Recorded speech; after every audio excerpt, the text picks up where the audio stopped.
ജീവിതത്തിലെപ്പോഴും പരസ്പരം താങ്ങും തണലുമാകേണ്ടവരാണ് നാം. നബി സല്ലല്ലാഹു അലൈഹി വസല്ലമ പറയുന്നു, ഒരു മുസ്ലിമിന് മറ്റൊരു മുസ്ലിമിനോടുള്ള ബാധ്യതകൾ 6 കണ്ടാൽ സലാം പറയുക, ക്ഷണം സ്വീകരിക്കുക, സതുപദേശം തേടിയാൽ നന്മ ഉപദേശിക്കുക, തുമ്മിയാൽ അൽഹംദുലില്ലാഹ് പറഞ്ഞവരോട് ഇർഹമുക്കുമുല്ലാഹ് എന്ന് പറയുക, രോഗിയായാൽ സന്ദർശിക്കുക, ജനാസയെ അനുഗമിക്കുക. മുസ്ലിം. ഭൂമിയിലൂടെ സ്നേഹവും കാരുണ്യവുമായി പരന്നൊഴുകേണ്ടവരാണ് നാം. സൃഷ്ടികളോടുള്ള ബാധ്യതകൾ നിറവേറ്റാം, സ്നേഹമനസ്സോടെ സൃഷ്ടാവിലലിയാം.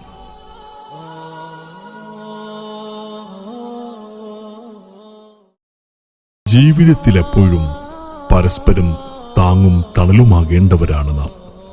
നബി സല്ലല്ലാഹു അലൈഹി വസല്ലമ പറയുന്നു, ഒരു മുസ്ലിമിന് മറ്റൊരു മുസ്ലിമിനോടുള്ള ബാധ്യതകൾ 6 കണ്ടാൽ സലാം പറയുക, ക്ഷണം സ്വീകരിക്കുക, സതുപദേശം തേടിയാൽ നന്മ ഉപദേശിക്കുക, തുമ്മിയാൽ അൽഹംദുലില്ലാഹ് പറഞ്ഞവരോട് ഇർഹമുക്കുമുല്ലാഹ് എന്ന് പറയുക, രോഗിയായാൽ സന്ദർശിക്കുക, ജനാസയെ അനുഗമിക്കുക.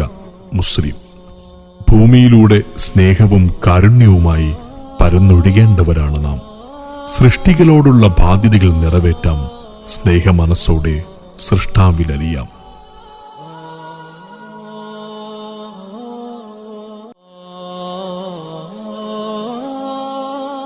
ജീവിതത്തിലെപ്പോഴും പരസ്പരം താങ്ങും തണലുമാകേണ്ടവരാണ് നാം.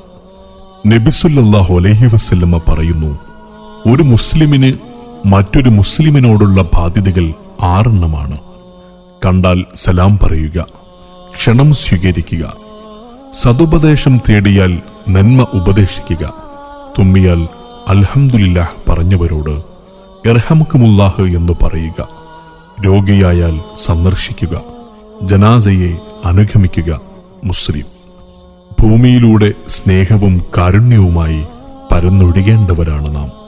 സൃഷ്ടികളോടുള്ള ബാധ്യതകൾ നിറവേറ്റാം, സ്നേഹമനസ്സോടെ സൃഷ്ടാവിലലിയാം.